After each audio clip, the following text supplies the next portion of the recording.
Good evening, beauty! So, it's me again. Ngayong gabi, wala lang talaga akong magawa. Pero, I want to say few words. Hindi ko alam kung sino dyan yung mga nakaka-experience nito. Pero, lately, I do experience it. So, gusto ko lang i-share how to cope up sa mga ganitong sitwasyon.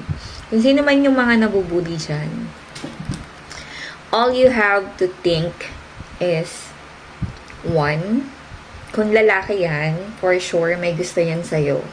At nagpapapansin. Isipin mo na lang, hindi mo sila type. Kasi, kaya nga sila nagpapapansin sa'yo eh. They want your attention. So, once na hindi mo sila pinapansin at patuloy sila sa pagbubuli at naghanap pa sila ng mga, alam mo yun, kakampi nila. So, just ignore. Second, if ang nagbubuli sa'yo ay babae, lagi mong isipin, insecure yan sa'yo.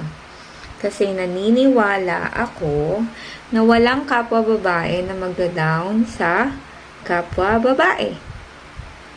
Unless nakikita niya sa iyo yung mga bagay na gusto niya para sa sarili niya. So, if you're experiencing bullying, all you have to do is to pray. Yun lang ang sandatan natin. Okay, beauties? Good night.